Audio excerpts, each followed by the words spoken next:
नमस्कार दोस्तों, जय माता दी। तो आज की इस वीडियो में हम बात करने वाले हैं महाभारत की इन 5 कन्याओं के जन्म की अजब गजब है कहानी। चलिए वीडियो शुरू करते हैं। महाभारत की महाकथा में कई ऐसी कन्याओं का जिक्र किया गया है जिनके जन्म की कथा रहस्य और रोमांच से भरपूर है। ये ऐसी कन्याएं हैं जिन्होंने किसी न किसी रूप में महायुद्ध को जन्म देने का काम भी किया, इसलिए इन्हें महाभारत के महायुद्ध का कारण भी माना जाता है। इसमें सबसे पहला नाम आता है एक ऐसी कन्या का जिन्होंने एक ऐसे दिव्य पुरुष को जन्म दिया जिसने महाभारत महाकाव्य की रचना की। जी हाँ, हम बात कर रहे हैं वेद व्यास की माता सत्यवती की। ये महाभारत के एक ऐसी पात्र है जिनके बिना इस महाकाव्य की रचना और महायुद्ध की कल्पना भी नहीं की जा सकती है। सत्यवती का मूल नाम मत्स्योदरी और मत्स्यगंधा था। यह नाम इन्हें इसलिए मिला था क्योंकि इनके शरीर से मछली की गंध आती थी। इनके जन्म की कथा का उल्लेख श्रीमद् देवी भागवत के दूसरे स्कंद में मिलता है। इनके जन्म की कथा में मत्स्यगंधा के शरीर से आने वाली मछली की बदबू की वजह भी बताई गई है। कथा के अनुसार इनका जन्म अद्रिका नाम की एक अप्सरा के गर्भ से हुआ था, जो शाप के कारण मछली बन गई थी। उपरिचर नाम के राजा का शुक्र ग्रहण कर लेने की वजह से मछली बनी अप्सरा गर्भवती हो गई। गर्भ में यह कन्या अपने भाई के साथ बढ़ती रही। एक दिन एक मछुआरा जब यमुना में मछली पकड़ रहा था तो उस समय उसकी जाल में यह मछली फंस गई। उस विशालकाय मछली के पेट को फाड़ने पर मत्स्यगंधा अपने भाई के साथ बाहर आई। राजा उपरिचर के पास जब दोनों बच्चों को लेकर मछुआरा पहुंचा तो राजा ने बालक को अपने पास रख लिया, जो बड़ा होकर मत्स्य हुआ। कन्या को मछुआरे को दे दिया। मछुआरे ने इन कन्या का पालन पोषण किया। एक दिन ऋषि पराशर ने जब मत्स्यगंधा को देखा तो उस पर मोहित हो गए और अपने पुण्य प्रभाव से उसके शरीर में मौजूद मछली की बदबू को खत्म कर दिया। अब यह एक सुगंधित कन्या बन गई और यह सत्यवती कहलाई। इसके बाद पराशर ऋषि ने इन्हें वेदव्यास के नाम के एक पुत्र की प्राप्ति हुई। बाद में इस कन्या का विवाह इस शर्त पर भीष्म के पिता शांतनु से हुआ कि भीष्म आजीवन ब्रह्मचारी रहेंगे, और यहीं से महाभारत युद्ध की भूमिका बनने लगी। दूसरी थी अम्बा। अम्बा काशी नरेश की पुत्री थी और जब तक भीष्म से इनकी मुलाकात नहीं हुई थी तब तक यह एक सामान्य कन्या थी। इनके जन्म की कोई अनोखी कहानी नहीं है, लेकिन अम्बा ने जब तपस्या करके पुनर्जन्म ग्रहण किया तब यह एक सामान्य स्त्री नहीं रही और ना इनके जन्म की कहानी सामान्य रही। दरअसल सत्यवती से शांतनु के 2 पुत्र हुए, चित्रांगदा और विचित्रप्रिय। सत्यवती ने अपने दोनों पुत्रों की विवाह की जिम्मेदारी भीष्म को सौंपी। इस बीच काशी नरेश अपनी तीनों पुत्रियों अम्बा, अंबिका और अम्बालिका का स्वयंवर आयोजित किया।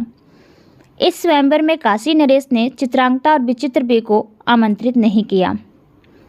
भीष्म ने इसे हस्तिनापुर राज्य का अपमान समझ लिया और स्वयंवर में पहुंचकर तीनों कन्याओं का हरण कर लिया। भीष्म इन कन्याओं को चित्रांगदा और विचित्रप्रिय से विवाह करने के उद्देश्य से अपने साथ लेकर हस्तिनापुर आ गए। हस्तिनापुर पहुंचकर अम्बा ने इस बात का खुलासा किया कि वो शाल और नरेश से प्रेम करती हैं। अम्बा की बात जानकर भीष्म ने उन्हें सम्मानपूर्वक शाल और नरेश के पास भेज दिया, लेकिन हरण की जा चुकी अम्बा ने शाल और नरेश ने विवाह करने से मना कर दिया। अम्बा ने लौटकर भीष्म से कहा कि आपके कारण मेरा अपमान हुआ है, इसलिए अब आपको मुझसे विवाह करना होगा। लेकिन आजीवन ब्रह्मचार्य का पालन करने की प्रतिज्ञा के कारण भीष्म ने विवाह करने से इनकार कर दिया।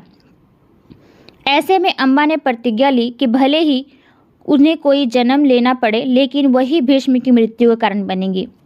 इस तरह अम्बा ने भविष्य में होने वाले महायुद्ध की पटकथा का आरंभ किया। अम्बा ने भगवान शिव की तपस्या की और शिखंडी के रूप में जन्म लेकर भीष्म की मृत्यु का कारण बनी। शिखंडी रूप में अम्बा ना तो पूर्ण पुरुष थी और ना पूर्ण स्त्री। तीसरी है द्रौपदी।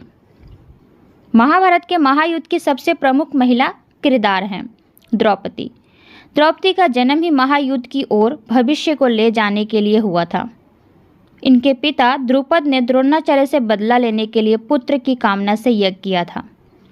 उस यज्ञ के हवन कुंड से पुत्र के साथ एक पुत्री भी उत्पन्न हुई। द्रुपद ने अर्जुन से अपनी कन्या का विवाह करवाने के लिए स्वयंवर की एक ऐसी शर्त रखी जिससे कोई अन्य उस शर्त को पूरी न कर सके।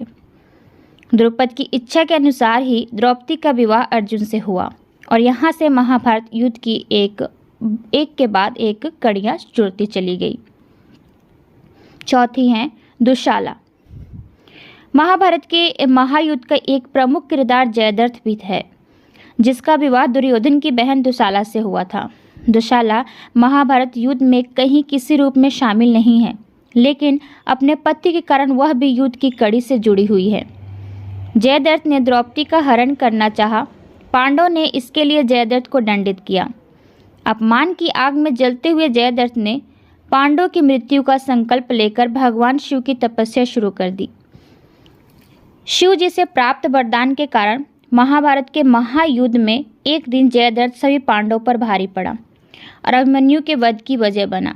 जयद्रथ की पत्नी दुशाला के जन्म की कथा भी अद्भुत है। इनका जन्म भी उसी मटके से हुआ था जिनमें दुर्योधन अपने 100 भाइयों के साथ उत्पन्न हुआ था।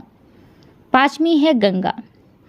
अंत में गंगा जी का जिक्र भी बहुत जरूरी होता है, क्योंकि बिना गंगा के महाभारत की कहानी अधूरी है। गंगा से महाभारत की कथा सही मायने में जुड़ी हुई है, क्योंकि गंगा ने ही भीष्म को जन्म दिया था और जिनकी एक प्रतिज्ञा ने महाविनाशकारी युद्ध की और भविष्य को ले जाने का काम किया। गंगा के जन्म की कथा पुराणों में यह बताई गई है कि यह भगवान विष्णु के चरणों से उत्पन्न हुई थी, लेकिन धरती पर गंगा के जन्म की कथा की शुरुआत महाराज भगीरथ की तपस्या से पहले की है। दरअसल भगीरथ तो सिर्फ धरती पर गंगा के जन्म का एक माध्यम है। असली वजह तो शांतनु और गंगा के बीच का प्रेम था, जिसकी शुरुआत इंद्र की सभा में हुई थी। शांतनु पूर्व जन्म में राजा महाभिषक थे। अपने पुण्य कर्मों से उन्हें स्वर्ग में स्थान मिला था। एक बार देवराज इंद्र की सभा में महाभिषक और देवी गंगा विराजमान थे। संयोगवश देवी गंगा का पल्लू कंधे से गिर गया और महाभिषक टकटकी लगाए गंगा को देखते रह गए। गंगा भी महाभिषक को देखती रही। इससे देवराज इंद्र क्रोधित हुए और दोनों को शाप दे दिया कि आपको स्वर्ग से पृथ्वी पर जाना होगा और वहां आप दोनों का मिलन होगा। इस तरह महाभारत की प्रचंड धारा गंगा से बह निकली। तो उम्मीद करती हूँ कि आज की वीडियो आप सबको अच्छी लगी होगी। कमेंट बॉक्स में राधे कृष्णा लिखना ना भूलिएगा। चलिए आपसे मिलते हैं अगली वीडियो में, तब तक के लिए आज्ञा दीजिए। जय श्री राधे, जय श्री कृष्णा। धन्यवाद।